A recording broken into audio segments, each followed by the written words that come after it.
Sir, सबसे पहले तो आज इत्तेहादी गवर्नमेंट को पूरा 1 साल हो गया पाकिस्तान के अंदर। मैं कहूँगी नून लीग तो शायद मैं ना कहूँ, गवर्नमेंट की कारकर्दगी से पाकिस्तान पीपल्स पार्टी कितनी मुतमईन है? देखिए, गवर्नमेंट की कारकर्दगी भी है, मुतमईन इसलिए है कि जो अवेलेबल, गैर मुतमईन की पहले बात कर लेते हैं। गैर मुतमईन इसलिए है कि लोगों को हम वो चीज़ें, वो सहूलतें नहीं फराहम कर सके जिसका हम उनसे प्रॉमिस करके आए थे। महंगाई हुई है, बेरोजगारी हुई है, पाकिस्तान की एक्सपोर्ट्स उतनी नहीं बढ़ सकी जितनी ज़रूरत थी, और इस वक्त लोगों की ज़िंदगी में बड़ी मुश्किलें आई हैं। ये तो बिल्कुल बड़ी वाज़ेह तौर पे है कि ये इत्मीनान वाली बात नहीं है। अब इत्मीनान क्यों है? इसलिए कि पाकिस्तान जिन हालात में था और वर्ल्ड इकोनॉमी के जो हालात थे, जो बेस्ट अमकानात उठाए जा सकते थे, फैसले किए जा सकते थे, उसके लिए कोशिशें की जा सकती थी, उसमें कोई कमी नहीं की गई। इस हवाले से यकीनन इत्मीनान है, और वो मुकम्मल तौर पे कामयाबियां नहीं मिल सकी। इसके बावजूद बहुत बड़ी बड़ी कामयाबियां मिली भी। यानी पाकिस्तान को अपने खारजा ताल्लुकात जो पिछली हुकूमत में खासे खराब हो गए थे, उनको बेहतर करने का मौका मिला है। फेटअप से पिछली गवर्नमेंट ने डायलॉग किए, बहुत सारे शराइत उनके माने, लेकिन 2 मीटिंगें उनके दौर में हुई, बावजूद तमाम तर शराइत मानने के निकला नहीं पाकिस्तान उससे, वो बाहर आए। पाकिस्तान को दोस्त ममालिक की तरफ से बड़ी सर्दमेहरी का शिकार था, सऊदी अरब और चाइना की तरफ से भी इवन, उसमें बहुत बेहतरी आई। लेकिन एक बात यह है कि हमारे क्राइसिस है बहुत बड़े, इकोनॉमिक क्राइसिस बहुत बड़ा है पाकिस्तान में, और दुनिया भर का जो प्रॉब्लम आया, देखिए ना, महंगाई है। आलमी मंडी में तेल और गैस की कीमतें इतनी बढ़ी कि वहां दुनिया के महंगे, जो अमीर मुल्क है, काफी लोगों की चीखें निकल गई। तो हम जो पहले ही सब्सिडी के ऊपर तेल दे रहे थे, अब कितनी सब्सिडी चला सकते थे? यानी पहले ही आप कर्ज लेके गुजारे कर रहे हैं और सब्सिडियां दे रहे हैं। अब हमने, अगर आपको दुनिया पर मजीद आपके साथ तावन करने को तैयार नहीं है और वो कहती है कि आप अपने आप को ठीक करेंगे तो हम आपके साथ चलेंगे, ये दोस्त ममालिक भी और आलमी इदारे भी, उसके लिए जो इक़दाम उठाने थे वो बड़ी जुर्रत से उठाए, और उसकी एक पॉलिटिकल कास्ट है, वो भी अदा की। हालांकि जब इलेक्शन नजदीक हो तो हुकूमतें ऐसे सियासी फैसले नहीं करती जिससे सियासी नुकसान हो, हमने वो भी किए। सो इस हवाले से इत्मीनान भी है कि मुल्क की बेहतरी के लिए जो मुमकिन फैसले थे वो किए भी, लेकिन अभी तक वो मुश्किलें टली नहीं, क्योंकि उनका क्वांटम बहुत बड़ा है। सही है, ठीक है। इमरान खान साहब ने आज स्पीच की है, कायरा साहब, और उन्होंने ये बात की है कि मेरे ऊपर इल्ज़ाम लगाया जाता है कि जी इमरान खान को लाया गया तो जिस प्लेट में मुझे इक़्तिदार रख के दिया था गवर्नमेंट, जो आप लोगों की इत्तेहादी है, उससे भी तो उसी प्लेट में इक़्तिदार रख के दिया गया है। देखिए, खान साहब के साथ जितने इंडिपेंडेंट्स थे उनको ज्वाइन कराया गया, वो पंजाब हो या फेडरल गवर्नमेंट में हो। खान साहब के साथ उनके मुतजाद कुव्वतों को, टोटल मुतजाद कुव्वतों को उनके साथ मिलाया गया। जिनको वो चोर और डाकू कहते थे पाकिस्तान का सबसे बड़ा, उनको उनके साथ बिठाया गया। और बहुत सारी सूरत हाल जो अब तारीख के तौर पे खुल के आ गई का ये इल्जाम नहीं रहे। हाँ, हमारे ऊपर खान साहब का क्या इल्जाम है? क्या पीडीएम उन फोर्सेस ने बनवाई जो खान साहब को लेके आए थे?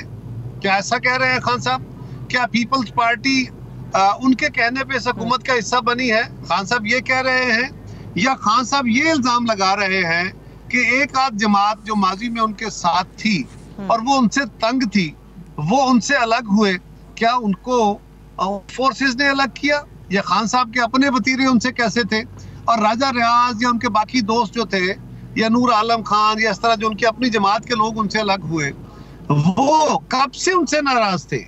क्या अब हमारे आने में हुए हैं, अब इस दौर में हुए हैं? ये उनकी गवर्नमेंट में 2 साल पहले से वो असेंबली के अंदर भी उनके खिलाफ तकरीरें करते थे, वो मीडिया में भी आके उनके खिलाफ बोलते थे, वो ऑलरेडी उनसे नाराज थे, जिसपे खान साहब का अपनी अदाओं पे गौर करने की जरूरत है। ऐसा बिल्कुल नहीं है। वैसे वो अगर कहते हैं तो उनका अपना हक होगा। सही है, ठीक है। पाकिस्तान पीपल्स पार्टी को एक एज हासिल है कायरा साहब, वो ये है कि जब भी पीपल्स पार्टी बात करती है तो डेमोक्रेसी की बात करती है। मोहतरमा की हम बात कर लें, जुल्फ़िकार अली भुट्टो शहीद की हम बात कर लें, सभी लोगों ने, आपकी पूरी जमात हमेशा डेमोक्रेसी की बात करती है। और जमहूरियत का हुस्न तो इलेक्शन है। नून लीग की तरफ से अमूमन ये बयान हमें सुनने में मिल रहा है कि जी इलेक्शन में नहीं जाएंगे। ये सिर्फ अकेली नून लीग की सोच है या पीपल्स पार्टी भी समझती है कि नहीं जी इलेक्शन में हमें नहीं जाना चाहिए? देखिए, इलेक्शन में जाए बगैर तो कोई गुजारा नहीं है जी। हमने तो बड़ा वाज़ेह तौर पे कहा, पहले भी और परसों भी हमने इसको रीइंडोर्स किया है, और हमने असेंबली के फ्लोर पे, सेनेट के फ्लोर पे, मुख्तलिफ औकात जलसों में ये बातें कही हैं। हमारे एलामी इस पे मौजूद है कि हम ना तो कबल अज वक्त इंतखाब चाहते हैं और ना इलेक्शन को डिले को किसी सूरत कबूल करेंगे। ये बात हमारे परसों के एलामिये में भी है। ये बात हमारी बिल्कुल वाज़ेह है। हाँ, हमारी कोशिश ये थी कि खान साहब इस वक्त जो उन्होंने काम किया कि वो 2 असम्बलियां तोड़ने में कामयाब हो गए, हमारी कोशिश थी कि इमरान खान असम्बलियां ना तोड़ सके। हम उसमें कामयाब नहीं हुए, उन्होंने असम्बलियां तोड़ दी। अब असम्बलियां तोड़ने के बाद जो सूरत हाल बनी है उसमें इलेक्शन 90 डेज का बड़ा शोर था। 90 डेज आईनी तकाजा है और हम आइन से बियॉन्ड जाने की बात ना कभी की ना कर सकते हैं, लेकिन एक वैलिड रीजनिंग थी। अब वो मामला अदालतों के अंदर भी है, सब कुछ है, बट हमारा सवाल तो सिंपल है। हम तो ये कहते हैं कि इलेक्शन किसी एक वक्त में होने चाहिए और बिलाशुबा जो आइन के अंदर मैंडेटेड टाइम है, यानी अगस्त में इस हुकूमत की मुद्दत खत्म होनी है, उसके बाद 2 महीने में इलेक्शन होना है, उससे आगे इलेक्शन नहीं जा सकता किसी सूरत में। हाँ, उससे पहले इलेक्शन को हम समझते हैं कि अगर फर्ज करें 30 अप्रैल को इलेक्शन होता है या 14 मई को इलेक्शन होता है पंजाब में, और उसके बाद केपी में इलेक्शन होता है, फिर मरकज के अंदर इलेक्शन होता है और 2 सूबों में, तो उन पहली बात तो यह है कि जिस दिन पंजाब में फर्ज करें खान साहब जीतते हैं तो उसी दिन उनकी पंजाब की मरकज से लड़ाई शुरू हो जाएगी, क्योंकि इमरान खान ने जो असेंबलियां तोड़ी थी वो किसी मजबूरी के तहत नहीं, वो एक दबाव खड़ा करने के लिए कि जल्द इलेक्शन हो जाए। अब 2 सूबों के अंदर उनकी हुकूमतें फर्ज करे बन जाती है, फर्ज करे, यही लोग खुद सोच रहे हैं ना, उनकी हुकूमतें बन जाती हैं और उसके बाद कौमी असेंबली का इंतखाब होता है। केयरटेकर गवर्नमेंट तो नहीं होगी, तो फिर वहां हमारा क्या क्लेम होगा? वो इलेक्शन क्या फेयर होंगे? क्या वहां उनकी गवर्नमेंट मुदाखलत नहीं करेंगी? इमरान खान अपने दौर में जितना इलेक्शन लॉज का, इलेक्शन कमीशन का या डेमोक्रेटिक नॉर्म का जितना एहतराम करते रहे वो सारी कौम जानती है। उनके दौर में क्या क्या होता रहा, डस्के जैसे वाकया बाकी दौरों में तो कम हुए, उनके दौर में तो कमाल हुआ। सो उस सूरत में अनारकी बढ़ जाएगी। जरूरत इस उम्र की है कि एक दिन में इलेक्शन हो, ये फैसला हो जाए कि मरकज में और सूबों में किस किस की गवर्नमेंट बननी है, ताकि 2-4 साल के लिए ठहराव आए। सियासी ठहराव आएगा तो कोई मुआशी ठहराव भी आ सकेगा। जो हमसे रिजर्व करना चाहते हैं वो मिलेंगे कि अगर मर्दमशुमारी भी हो रही है, इसके रिजल्ट भी आ जाए, 2-3 महीने के अंदर अंदर हल्का बंदियां हो जाए, एक दिन इलेक्शन हो जाए। वरना ये इलेक्शन यकीनन आईनी तकाजा है, लेकिन ये हमें खदशा है कि ये इलेक्शन अगर दबाव पे होते हैं फेयर भी नहीं होंगे और पाकिस्तान के हक में भी नहीं। सही है, जो सूरत हाल आप बता रहे कारिया साहब वो तो यकीनी तौर पे बड़ी आइडियल है कि इलेक्शन एक ही वक्त में होने चाहिए पूरे पाकिस्तान के अंदर। मेरा सवाल ये कि आम इंतखाब की बात नहीं करी, सुप्रीम कोर्ट ऑफ पाकिस्तान के हुक्म के मुताबिक, उनके फैसले के मुताबिक अगर इलेक्शन 14 मई को मुनक्किद हो जाता है तो क्या आप एक इत्तेहाद की सूरत में इस इंतखाब के अंदर उतरेंगे या फिर इनफरादी हैसियत में पीपुल्स पार्टी अपना रोल प्ले करेगी? 14 मई वाले इलेक्शन के ऊपर तो बहुत सारे सवाल हैं जी। अभी तो देखना है कि अदालत का एक फैसला मौजूद है 3 रुकनी बेंच का, एक 5 रुकनी बेंच का, एक 7 रुकनी, और इसके अलावा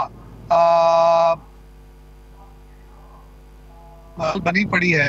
क्या इस पे तहर्रुक हो सकता है? और हम ये बार बार कह रहे हैं कि पॉलिटिकल स्टेक होल्डर्स को बैठ के अपनी पॉलिटिक्स को दुरुस्त करना चाहिए और जो हमारे जज साहिबान हैं निज़ाम को दुरुस्त करने की तरफ देखना चाहिए, वरना हालात हमारे हाथों से निकले जा रहे हैं और खुदा न खास्ता हम किसी डेड एंड में भी पहुंच सकते हैं।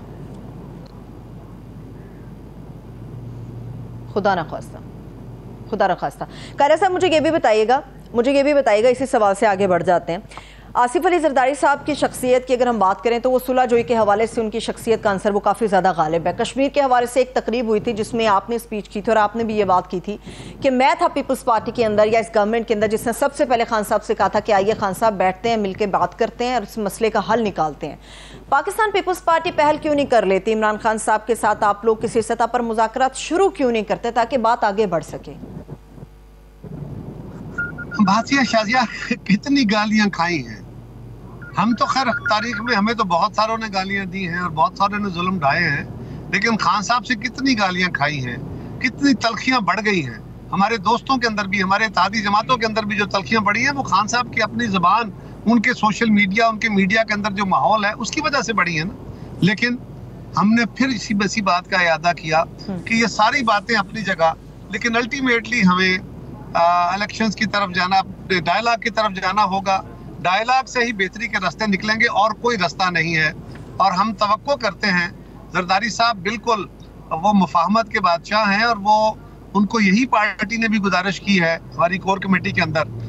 वो इंशाल्लाह आज शायद वापस आ गए हों या सुबह पहुंच जाएंगे। तो उसके बाद वो अपने इत्तेहादी दोस्तों के साथ, जिस तरह हमारा आपने एलामिया भी सुना, वो उनसे भी मुज़ाकरात करेंगे, उनको भी इस बात पे कायल करेंगे कि हमें मुज़ाकरात का रास्ता खोलना चाहिए। उनसे हटके अगर पीपल्स पार्टी अकेले में कोई ऐसे मुज़ाकरात का रास्ता खोलती है तो ये ना सियासी तौर पे दुरुस्त होगा, ना इसका कोई फायदा हो।